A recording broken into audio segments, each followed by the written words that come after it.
Alright, so we're going to give it a try. Trying it on my phone. iPad was having issues. Wednesday, it's April 18th. We're going to be going through The Outsiders, hopefully finishing Chapter 5, getting in through Chapter 6. I-STEP practice test coming up on Friday. Make sure you bring your iPad chargers on that day. We do have homework due tomorrow, which I did hand back the quizzes today. And I think we should be good to go. Where we left off with you guys was page 75. So we had just gotten through, let's see, page 75 where we left off. They had gone to the church.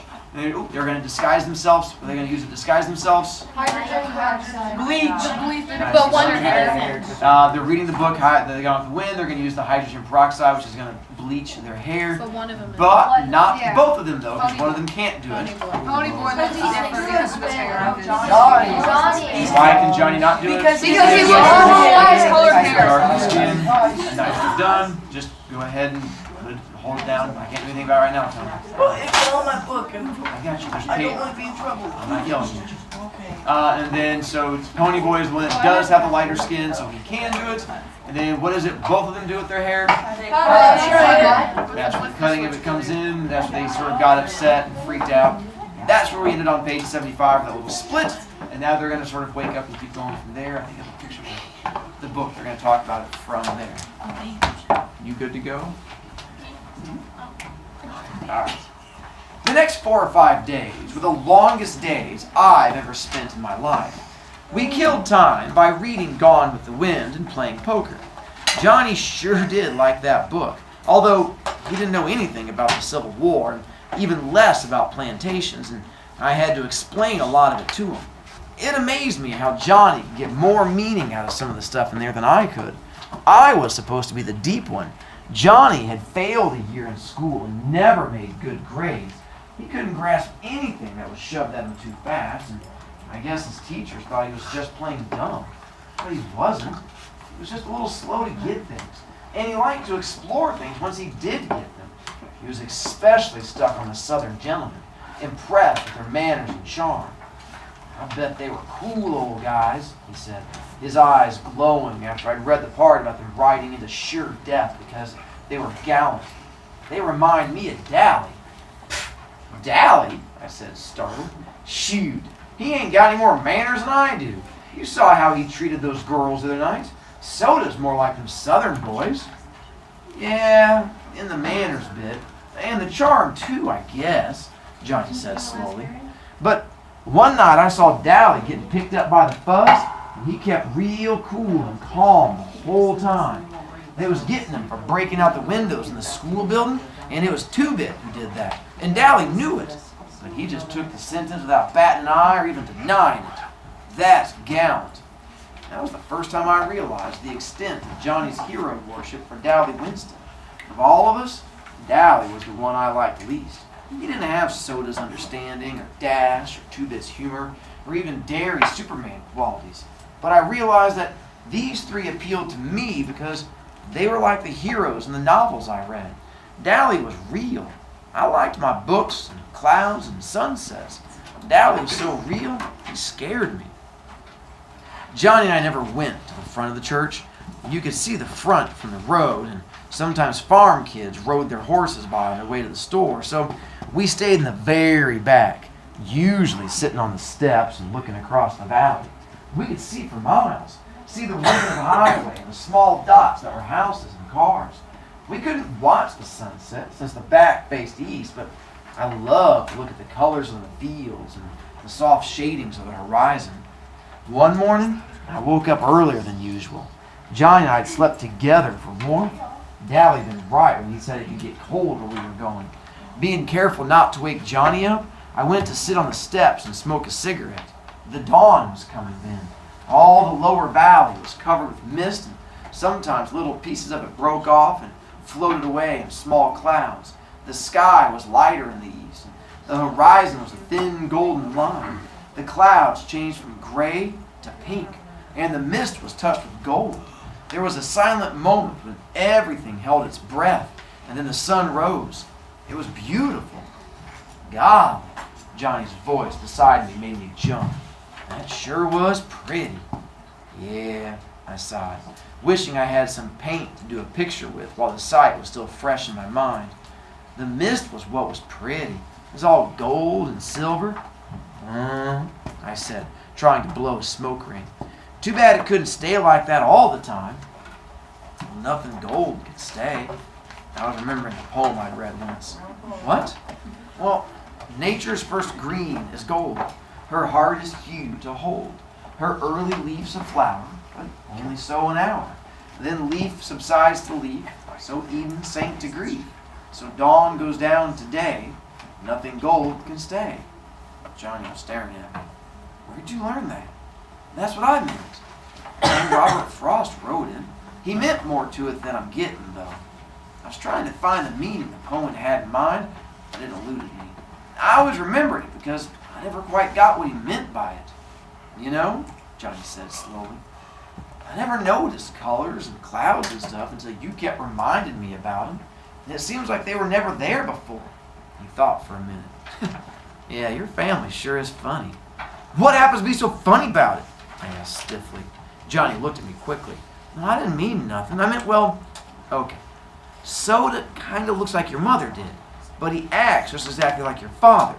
And Derry is the spitting image of your father, but he ain't wild and laughing all the time like he was. He acts more like your mother. And you don't act like either one. Oh, I know. Well, I said, thinking it over. You ain't like any of the gang. I mean, I couldn't tell Two-Bit or Steve or even Derry about the sunrise and clouds and stuff. I couldn't even remember that poem around them. I mean, they just don't dig. Just you and Soda Pop. And maybe Cherry Valance. Johnny shrugged. Yeah, I guess we're different. Shoot, I said, blowing a perfect smoke ring. Maybe they are. That poem he mentioned is going to play a big role in the story. This one, I'm going to read through it again and give you guys a quick explanation because this is going to keep popping up multiple times. Where it says, nature's first green is gold, her hardest hue to hold. Her early leaves a flower, but only so an hour. Then leaf subsides to leaf, so Eden sank to grief. So dawn goes down to day, nothing gold can stay. It is both incredibly depressing and it's supposed to be incredibly inspiring at the same time. That first part, nature's first green is gold. The word hue, do you know what a hue is? Kind of. For those of you who do art, it might help you out a little bit. It's a color. Oh, yeah. Much like when I have kids who spend the whole time reading, talking across the room to each other, I use red to charge them points. That'd be the color I was using. Wait, are you talking to me? No, the two kids who are talking across the room know who I'm talking about. One of them's down to 8 points. I'm not down to 8 points. No, you're not. All right. That way I don't have to call people out specifically. It makes it much better. So the idea that first green is gold, her hardest hue to hold. The idea that when the day first starts out, you have the sunrise, everything is gold and beautiful and pretty, but it doesn't stick around. Eventually that sunrise disappears. Her early leaves a flower, but only so an hour. In springtime, it's all beautiful and pretty out, but eventually it goes away. Then leaf subsides to leaf, so Eden sank to grief. Do you guys know what the Eden is referring to? Come on Sundays, it's in a book. Let me read it. The garden? Garden of Eden. So the idea is called an illusion, or it's referring back to something. The idea that you had Adam and Eve and everything was perfect and God gave them everything they wanted and the snake came and it sort of fell apart. So the idea that you had this perfect place and then it falls apart. So dawn goes down to day, so day starts off perfect and then falls apart. Nothing gold can stay. From all that, guesses at what the poem is trying to tell us. That is why it's so depressing. Ian? Nothing. Something perfect. Perfect can't stay perfect. Not bad. I can do that. The idea that everything you love, everything that brings you happiness, everything that's perfect will eventually die and go away. Everything you enjoy is eventually going to disappear. Incredibly depressing. It is. But the idea is supposed to be inspiring. The idea being the things that you have now that you enjoy, hold on to them. Don't take them for granted. Things are going to eventually go away. So there's happiness in your life at the moment. Hold on to that happiness as long as you can. The idea that when you're a wee little kid, like 3 and 4 years old, running around, you have nothing to worry about how many blocks you can stack on top of each other. You don't have to worry about homework or angry teachers or drama. But eventually, childhood goes away, you go to junior high. Junior high might feel awful, but at least you're not in high school where you have to worry about every class you fail. It means that you have to take another class in high school because you have to worry about going to college or what you're going to do afterwards. And once you get out of high school, you have to worry about the job you're doing, because if you don't do your work at your job, you get fired and you get out of your part. So every time you keep getting older, it keeps getting more depressing. So while you're in every stage of life, enjoy it. Love what you have. If there's a friend you have right now, enjoy them. A teacher you have that you like, enjoy them. If there's things going on in your life right now, enjoy it, because eventually it disappears. That nothing gold can stay, that gold is a metaphor. Because what's the gold referring to? Everything you Everything like. you love. Happiness and everything you like. So the idea that some of the greasers have lost all of their gold. You can probably think of one greaser who has no gold left in him whatsoever. Hi, Dally. There you go. Dally, who has no gold in him at all. But the idea that hold on to your happiness while you can. By the 5th day, I was so tired of bologna, I nearly got sick every time I looked at it. We'd eaten all our candy bars in the first 2 days. I was dying for a Pepsi. I'm what you might call a Pepsi addict. I drink them like a fiend, and going for 5 days without one was about to kill me. Johnny promised to get some if we ran out of supplies, and had to get some more, but that didn't help me right then. I was smoking a lot more there. Sorry, get rid of the hiccup. You okay? Get rid of my hiccups. There you go. I was smoking a lot more there than I usually do. I guess because it's something to do, although Johnny warned me that I'd get sick smoking so much. We were careful with our cigarettes.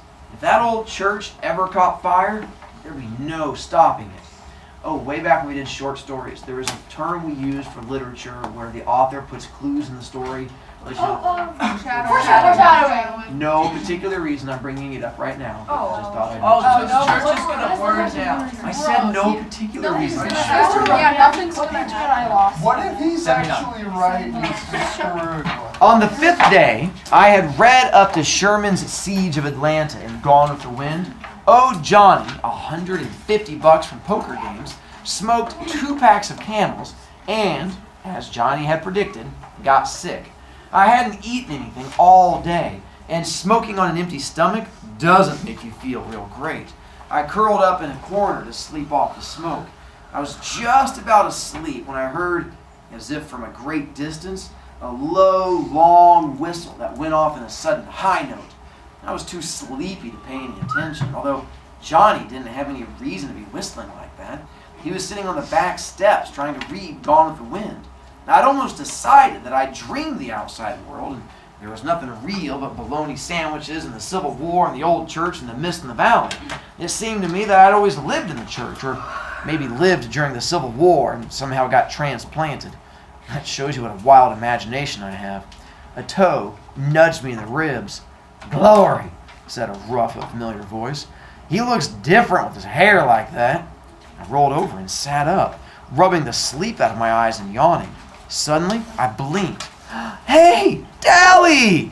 "Hey, pony boy," he grinned down at me. Or should I say, Sleeping Beauty. I never thought I'd live to see the day when I would be so glad to see Dally Winston. But right then, he meant one thing: contact with the outside world. And it suddenly became real and vital. "How's Soda Pop? Well, no, are the Fuzz after us? Well, is Derry all right? And do the boys know where we are? What? Hold on, kid," Dally broke in. "I can't answer everything at once. You two want to go get something to eat first? I skipped breakfast. I'm about starved." "You're starved?" Johnny was so indignant he nearly squeaked. I remembered all that bologna. "Is it safe to go out?" I asked eagerly. "Yep." Dally searched his shirt pocket for a cigarette, and finding none, said, "You got a cancer stick, Johnny Cake?" Johnny tossed him the whole package. "The Fuzz won't be looking for you around here," Dally said, lighting up. "They think you've lit out for Texas. I've got Buck's T-Bird parked down the road a little way. Gosh almighty, boys, ain't you been eating anything?" I've got a picture of the T-Bird. They're going to be taking off in a moment. I figured I'd show you a picture of it. Johnny looked startled. "Yeah, whatever gave you the idea we haven't eaten?" Dally shook his head. "You're both pale and you've lost weight. After this, you got to get out in the sun more. You look like you've been through the mill." I started to say, "Look who's talking," but decided to be safer not to. Dally needed a shave. A stubble of colorless beard covered his jaw. He looked like he was the one who'd been sleeping in his clothes for a week instead of us. I knew he hadn't seen a barber in months, but it was safer not to get mouthy with Dally Winston. Hey, Pony Boy. He fumbled with a piece of paper in his back pocket. I got a letter for you. A letter? Who from? The president, of course. Stupid. It's from Soda. Soda Pop? But how did he know? He came over to Buck's a couple of days ago for something, found that sweatshirt. I told him I didn't know where you were, but he didn't believe me. He gave me this letter and half this paycheck to give you. Kid, you ought to see Derry. He's taking this mighty hard. I wasn't listening. I leaned back against the side of the church and read, Pony Boy. Well, I guess you got into some trouble, huh? Derry and me nearly went nuts when you ran out like that. Derry's awful sorry he hit you. You know he didn't mean it. And then you and Johnny turned up missing, and what with that dead kid in the park and Dally getting hauled into the station, well, it scared us something awful. The police came by to question us, and we told them as much as we could. I can't believe little old Johnny could kill somebody. I know Dally knows where you are, but you know him. He keeps his trap shut and won't tell me nothing. Derry hasn't got the slightest notion where you're at, and it's nearly killing him. I wish you'd come back and turn yourselves in, but I guess you can't since Johnny might get hurt. And you sure are famous. You got a paragraph in the newspaper even. Take care. Say hi to Johnny for us. So to Pop Curtis. He could improve his spelling, I thought, after reading it through 3 or 4 times. How come you got hauled in? I asked Dally. Yeah, shoot, kid. He grinned wolfishly. Them boys at the station know me by now. I get hauled in for everything that happens on our church. While I was there, I kind of let it slip that y'all were heading for Texas. So that's where they're looking. He took a drag on his cigarette and cussed it good-naturedly for not being cool. Johnny listened in admiration. You sure can cuss good, Dally. Sorry, it's one of my favorite lines. You sure can cuss good, Dally. Sure can, Dally agreed wholeheartedly, proud of his vocabulary. But don't you kids get to picking up my bad habits. He gave me a rub on the head. Kid, I swear it don't look like you with your hair all cut off. It used to look tough. You and Soda had the coolest looking hair in town. I know, I said sourly. I look lousy. Don't rub it in. Do y'all want something to eat or not? Johnny and I leaped up. You better believe it. Gee, Johnny said wistfully. It sure will be good to get into a car again. Well, Dally drawled, I'm going to give you a ride for your money. Dally always did like to drive fast, as if he didn't care whether he got where he was going or not. And we came down that red dirt road off J Mountain doing 85. Now, I like fast driving, and Johnny was crazy about drag races, but we both got a little green around the gills when Dally took a corner on 2 wheels with the brakes screaming. Maybe it was because we hadn't been in a car for so long. Anyway, we stopped at Dairy Queen, and the first thing I got was a Pepsi. Johnny and I gorged on barbecue sandwiches and banana splits. Glory, Dallas said, amazed, watching us gulp the stuff down. You don't need to make it like every mouthful's your last. I got plenty of money. Take it easy. I don't want you getting sick on me. I thought I was hungry. Johnny merely ate faster. I didn't slow down until I got a headache. Hey, I didn't tell y'all something, Dally said, finishing his 3rd hamburger. The Socias and us are having all-out warfare all over the city. That kid you killed had plenty of friends, and all over town, it's Soch against Grease. We can't walk alone at all. I started carrying a heater. Dally, I said, frightened. You kill people with heaters. You guys know what a heater is? I think Maybe. Kind of scared me in my first class. Like, oh yeah, that's a gun, man. Yeah, man, I could get. My other class didn't quite know what it was quite so quickly. Yeah, it's a heater, so that's what they're talking about with that. Yeah, usually revolvers. Dally, you kill people with heaters. Yeah, and you kill them with switchblades too, don't you, kid? Dally said in a hard voice. Johnny gulped. Don't worry, Dally went on. It ain't loaded. I ain't aiming to get picked up for murder, but it sure does help a bluff. Tim Shepard's gang and our outfit are having it out with the socials tomorrow night at Vacant Lot. We got hold of the president of one of their social clubs and had a war council. Yeah, Dally sighed, and I knew he was remembering New York. Just like the good old days. If they win, things go on as usual. If we do, they stay out our territory, but good. Two-Bit got jumped a few days ago. Derry and me came along in time, but he wasn't having too much trouble. Two-Bit's a good fighter. Hey, I didn't tell you, we got us a spy. A spy? Johnny looked up from his banana split. Who? That good-looking broad I tried to pick up that night you killed the Soch. The redhead. Cherry, what's her name? And there we'll stop. Tomorrow, we're going to finish, we're going to finish chapter 5. But we're going to get into chapter 6. I'm only going to read a little bit of chapter 6 because we're going to get into the big, exciting part where you're going to start reading on your own. Oh, we're going to start fighting? I can't tell you that. Burns Death Star.